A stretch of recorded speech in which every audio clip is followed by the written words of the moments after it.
नसीर, तुम जानते हो कि सियासत किस जानवर से सीखी जाती है? जी अब्बू। तो बताओ। शेर से। अरे शेर तो सियासत में सिर्फ शिकार होने आते हैं। अब्बू, अगर सियासत सीखनी है तो गिरगिट से सीखो। अगर दुश्मन अपने से ज्यादा ताकतवर हो तो उसे दोस्त बनकर मिलो। और जब उसे हमले की सबसे कम उम्मीद हो तो एक तलवार क्या, एक छोटा सा कांटा उसे बहुत तकलीफ देता है। तुम उसे दिखाओ कि तुम उससे डर रहे हो। उसके पैर छूने के लिए उसके सामने झुको और तब उसके पैर की दो उंगलियों के बीच कांटा घुसा दो, क्योंकि वो एक ऐसी जगह है जहां हाथ तो ठीक से पहुंच नहीं पाता, पर दर्द सबसे ज्यादा होता है। ऐसे में तो दुश्मन गुस्से से पागल हो जाएगा अब्बू, और जोश से वार करेगा। अरे जोश में ही तो होश खोता है वो। जब वो जोश में आए तो भागो, बचो, गिड़गिड़ाओ, और जब वो थक जाए तब उस पे वार करो। मेहनत तो गधे भी करते हैं, होशियार लोग मौका प्रस्ती करते हैं। अब आज का सबक याद रखना, सियासत में अगर ऊपर जाना है तो शेर नहीं, गिरगिट बनो। हुजूर, शहंशाह ने आपको याद फरमाया है।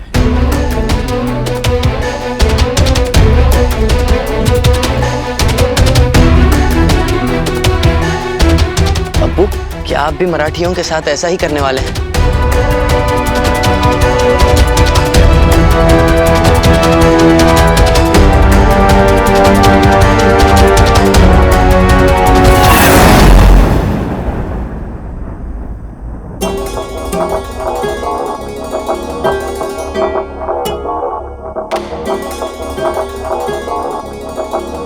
बादशाह सलामत की खिदमत में खादिम का सलाम।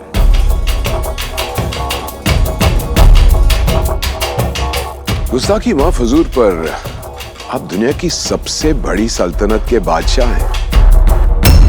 फिर ये टोपियां सिलने जैसा छोटा काम क्यों करते हैं? ये सब टोपियां नहीं है कमरुद्दीन। तो फिर? उसके सामने सर झुकाने वाला हर शख्स अपने आप में बादशाह होता है, और ये तमाम उन बादशाहों के सरों के ताज हैं।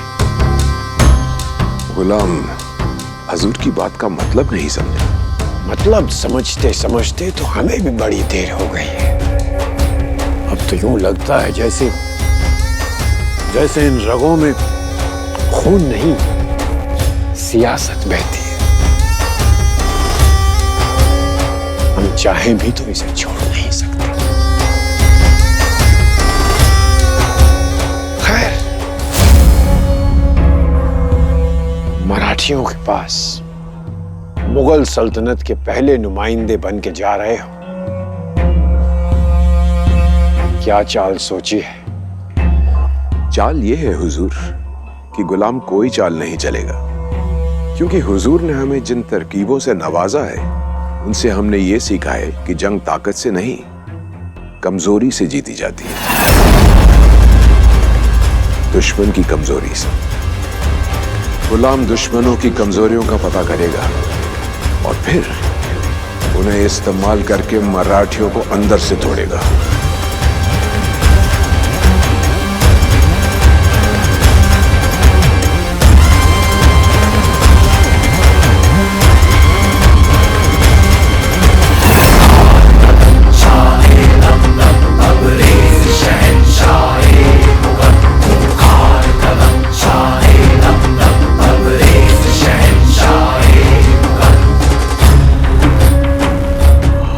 तुम पर अपने बेटों से ज्यादा यकीन है कमरुद्दीन, अपने बेटों से ज्यादा।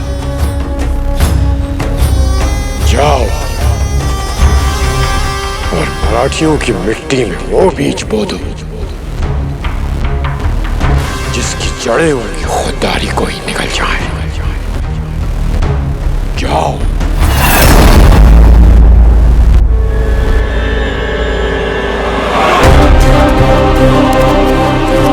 इंशाअल्लाह हुजूर। जज़ाकल्लाह।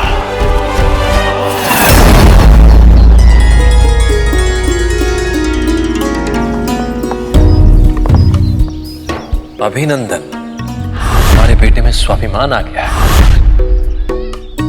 तुम लोग को पता है कल बाबा ने क्या कहा? कल के ईमानदारी के आम लाने के बाद मेरे अंदर स्वाभिमान आ गया है। कहाँ आ गया है? दिख तो नहीं रहा। वो भूत है क्या जो तेरे अंदर आ गया है? ये स्वाभिमान क्या होता है? पता नहीं, पर उसके आने से बाबा बहुत खुश है। जिस चीज के आने से बाबा बहुत खुश है उसका मतलब तो कुछ अच्छा ही होगा। मतलब पता नहीं, बस मन में तय कर लिया कि अच्छा ही होगा। आम तो हमने भी तोड़े थे, तो क्या हमें भी ये स्वाभिमान आ गया होगा? और क्या उस दिन आमरस खाने के बाद हम सबके पेट में एक साथ दर्द हो सकता है? तो स्वाभिमान में तो सबको एक साथ आना चाहिए ना? हाँ? स्वाभिमान नहीं, अभिमान होता है। बाजी, तू इस बल्लू की मत सुनना, ये तो गलत मतलब ही बताएगा। और इस बार शायद बात सही कह रहा है। स्वाभिमान, स्व अभिमान मतलब स्वयं का अभिमान, और स्वयं के अभिमान को कभी गिरने नहीं देना।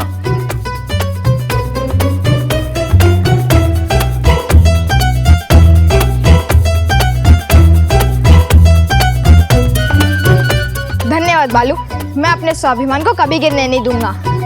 स्वाभिमान के बकाओ आम है जो नीचे गिर जाएगा। तुम सब कच्चे आम हो।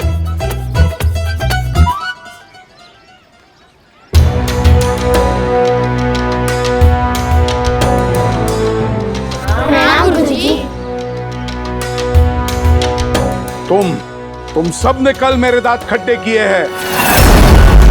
अब ठिकाने आएगी बाजी की बुद्धि। आम खाए थे ना? खाए थे ना आम?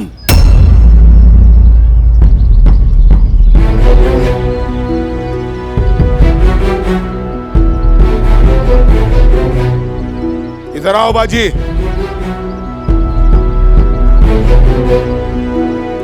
अब नीम की छड़ी खा। क्षमा करना गुरुजी, कल आई ने सबको बहुत डांटा। और तो और आई ने हमें ये भी समझाया कि हम पाठशाला छोड़कर ऐसे भाग नहीं सकते। हम दोबारा ऐसा कभी नहीं करेंगे गुरुजी। और हम सबने पाठ भी याद कर लिया है ना? हाँ हाँ हाँ, शुरू करो।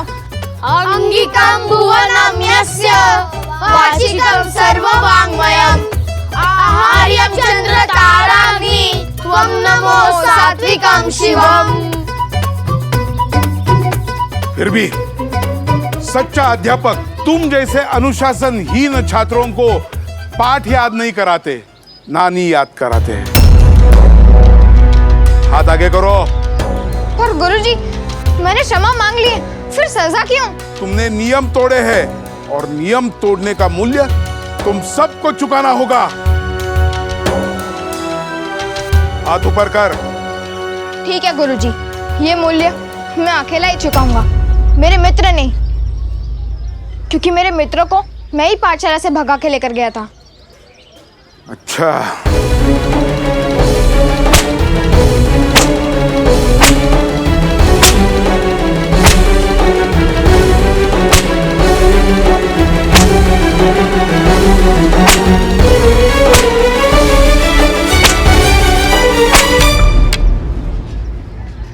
निकल जाओ तुम सब बाहर।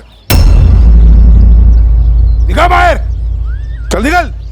पर गुरुजी, सजा तो दे दी, फिर क्यों कक्षा से बाहर निकाल रहे हैं? क्योंकि मैं नहीं चाहता कि तुम आज का पाठ सीखो। जिस अध्यापक से तुम सब ने ये अंगिकम का पाठ सीखा था, उसी से ये पाठ सीख लो। जाओ।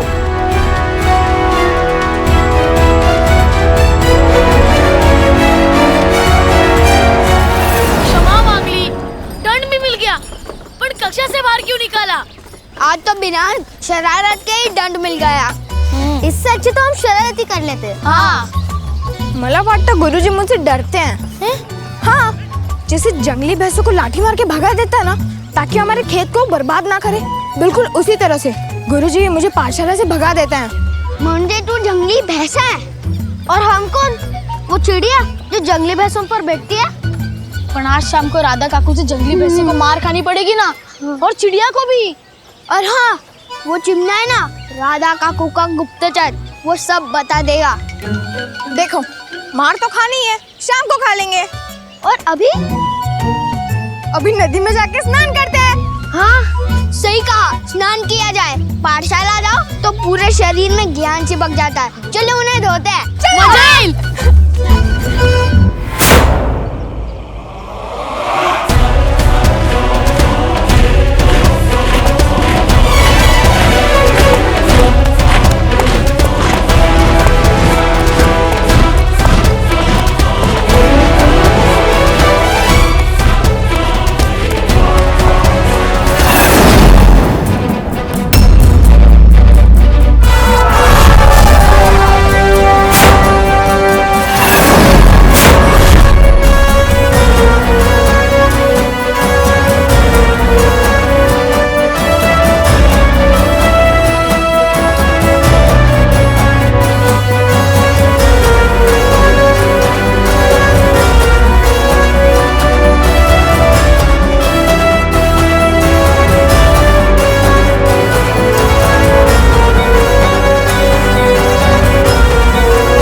कमरुद्दीन खान साहब की सेवा में बालाजी विश्वनाथ भट्ट का प्रणाम। महाराज शिवाराजे द्वितीय ने हमें आपकी हर जरूरत का ख्याल रखने के लिए नियुक्त किया है।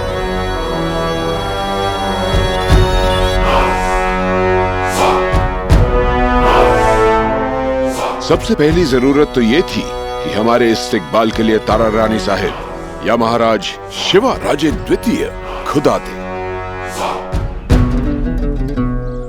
खैर, मुगलिया सल्तनत के नुमाइंदों को पराए शान शौकत से क्या वास्ता।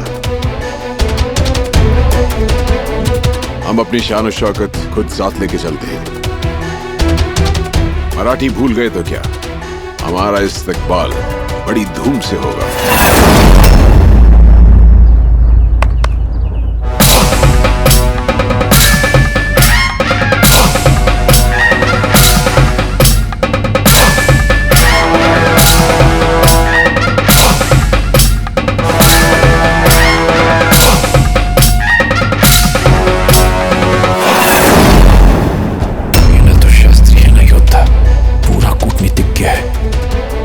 इससे पार कैसे पाया जाए?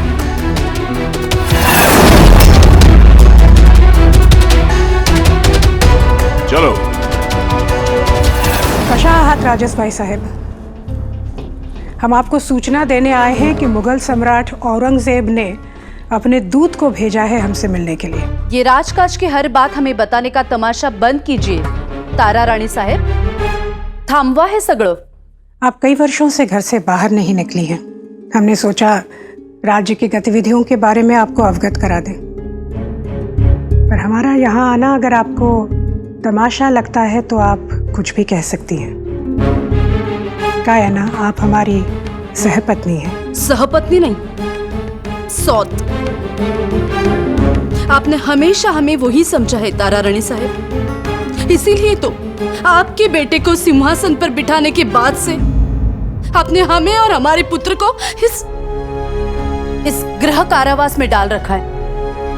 7 वर्ष झाली तारा रानी साहेब, हमने इस घर से बाहर कदम नहीं रखा। हमने जो भी किया है मराठी साम्राज्य के हित में किया है।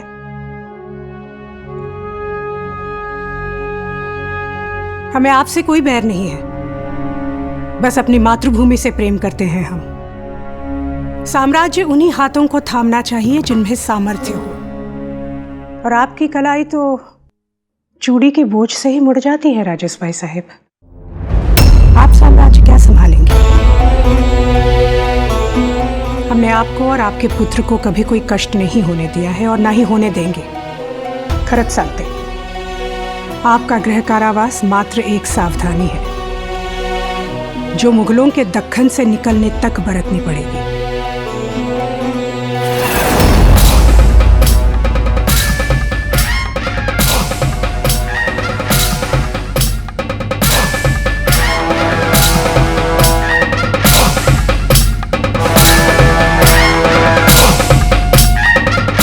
मुगल दूत का अपमान करना चाहते थे, सम्मान नहीं।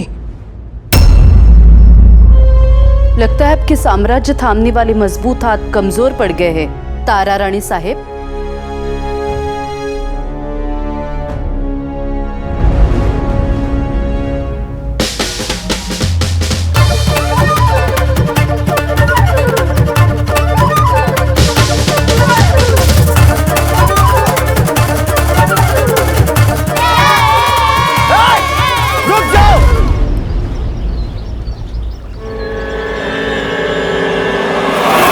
अगर आगे बढ़े तो इससे शाही फरमान की नाफरमा बरदारी मानी जाएगी। वाह वाह वाह वाह। वाह वाह क्यों कर रहा है? अरे ईशु, जब भी कोई उर्दू में कविता सुनाता है तो वाह वाह वाह वाह ऐसा करते हैं, समझ ला? हाँ। वाह वाह वाह वाह वाह वाह। चला रे। कोटिया, ये हमें कविता नहीं सुना रहा था, हमें आगे जाने से रोक रहा था। क्यों? हम आगे क्यों नहीं जा सकते? क्योंकि वहाँ नासिरजा इब्न असफजा यामिन उल सल्तनत जुमनतुल मुल्क मदर उल महम जनाब मीर कमरुद्दीन आराम फरमा रहे हैं।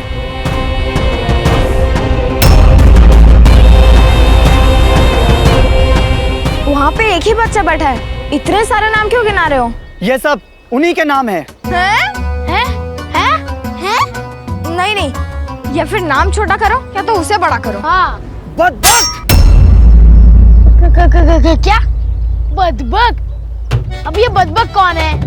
ये आपका नाम है? नासिर जाने वहाँ अपना नशेमंद बना रखा है।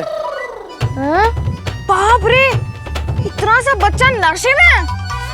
आप क्या कह रहे हैं? हमें कुछ समझ नहीं आ रहा। वो कह रहे हैं कि तुम लोग वहाँ नहीं जा सकते क्योंकि वहाँ बादशाह सलामत औरंगजेब के मंत्री कमरुद्दीन के पुत्र नासिर आराम कर रहे हैं। अच्छा, तो ऐसा बोलो ना। पर हम वहाँ क्यों नहीं जा सकते? गांव हमारा, नदी भी हमारी, फिर वहाँ पे जाने से रोकने वाले तुम कौन होते हो? मुगल।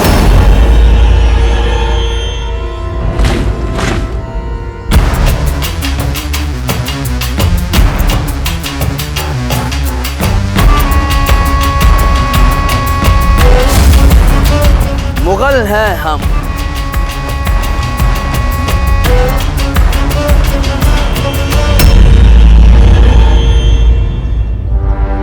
हमें तो लगा था कि आप अपने सुपुत्र को अपने साथ ला रहे हैं। नहीं, उनकी सवारी सासवड़ होके आ रही है। सासवड़? वो तो हमारा गांव है, आप निश्चिंत रहें, मार्ग में उन्हें कोई बाधा नहीं मिलेगी।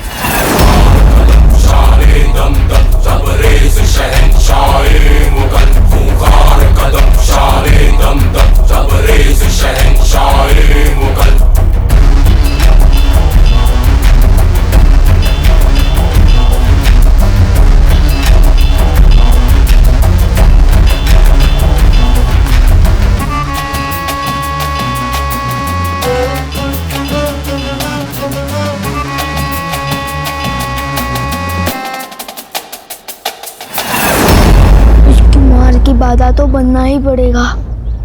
हम मुगल हैं और इस मुल्क पर हमारी हुकूमत चलती है।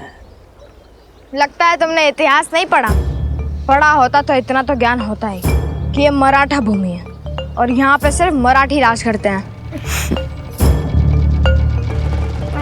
बहुत जिद्दी मालूम होते हो। जो हठी नहीं वो मराठी नहीं।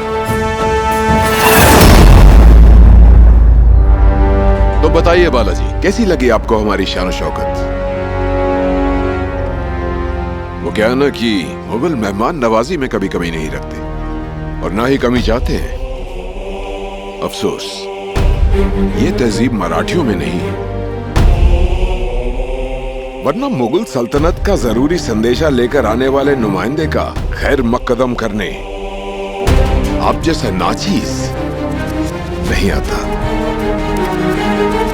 और महाराज शिवाराजे द्वितीय अभी छोटे हैं और तारा रानी साहिब एक औरत है। फैसला तो ले लिया लेकिन नतीजा नहीं सोचा। खैर, इस बारे में आपका क्या ख्याल है? जी वो जाने दीजिए बालाजी, आपकी क्या गलती है इसमें? छोटे मोटे नौकरों को तो मालिक का हुक्म सुनना ही पड़ता है। हमारा हुक्म ना मानने पर तुम्हें कुचल दिया जाएगा, पर फिलहाल हम तुम्हारे मुंह नहीं लगना चाहते। जाने दो इन्हें, हम कहीं और डेरा लगा लेंगे। अंत में डर गए ना?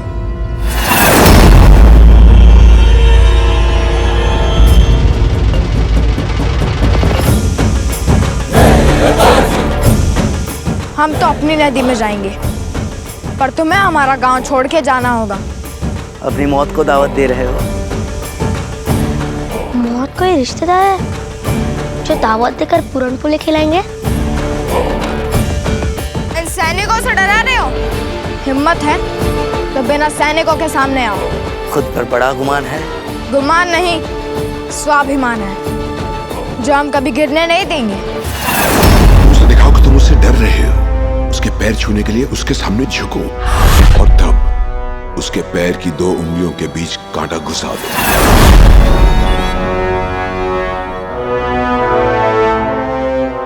तो एक खेल खेलते हैं। अगर तुमने हमें हरा दिया तो हम तुम्हारा गांव छोड़कर चले जाएंगे। एक बार कहकर तो देखो। हाँ।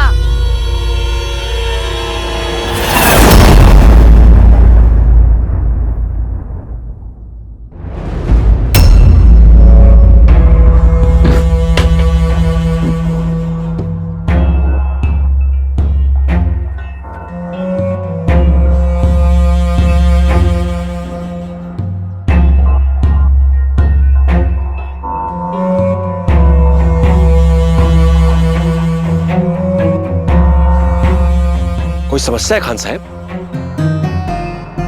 हमारे घोड़ों के अस्तबल इस खेमे से बेहतर होते हैं बालाजी। अगर ये इंतजाम आपकी आशा के अनुरूप नहीं है तो हम क्षमा चाहते हैं। बताइए हम क्या कर सकते हैं? आपको जिस भी चीज की आवश्यकता होगी हम लेकर आएंगे। अब सच कह रहे हैं? जी, महाराज और तारा रानी साहब का आदेश है कि आपकी हर इच्छा पूरी की जाए। आप कहकर देखिए।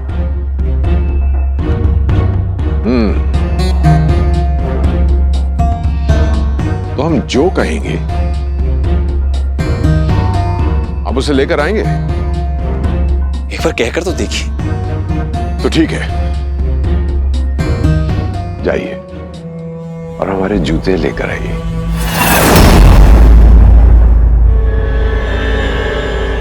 जी? क्या कहा आपने? जूते, हमारे जूते। तो इस खेल में एक तरफ हम होंगे और हमारा सिर्फ एक साथी, और दूसरी तरफ तुम सब। अगर हम हारे तो वापस लौट जाएंगे, और जो जीते तो तुम्हें हमारे सामने अपना सर झुकाना होगा।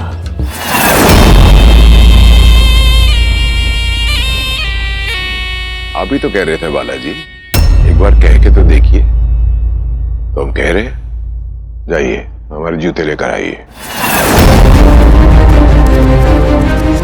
चाहिए बालाजी।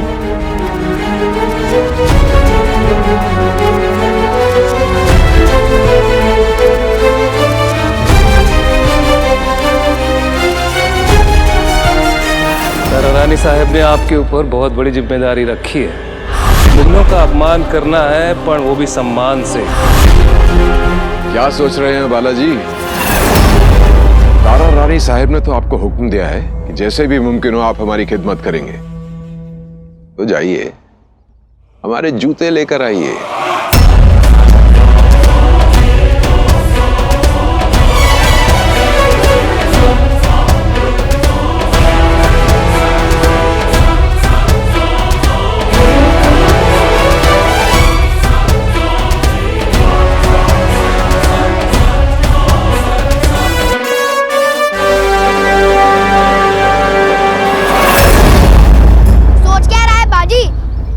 शीश कटा सकते हैं पर झुका नहीं सकते।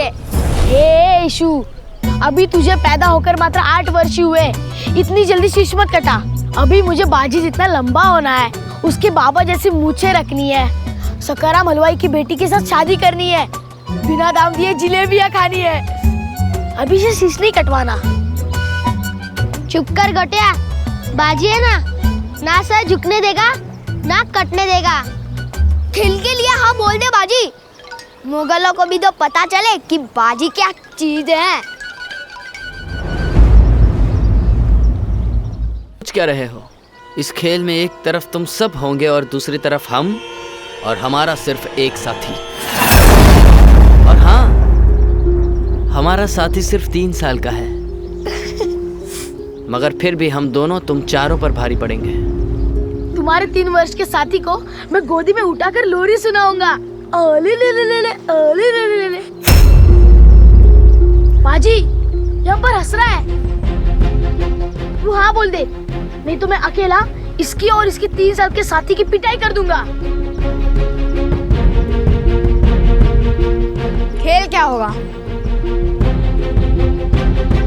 रस्साकशी।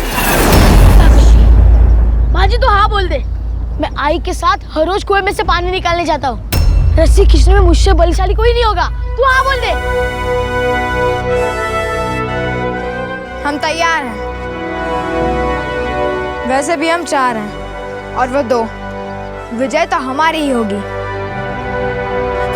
और हम अपने स्वाभिमान को कभी गिरने नहीं देंगे। स्वाभिमान की जय, स्वाभिमान की जय, स्वाभिमान की जय, स्वाभिमान की जय।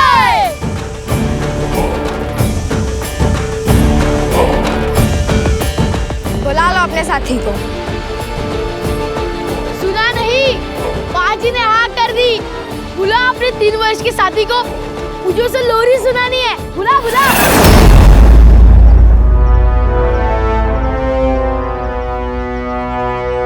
याकूत! याकूत! याकूत वहाकूत, जहाँ चाहे वहाँ कूद। याकूत, बुला लो छोटे बच्चे को।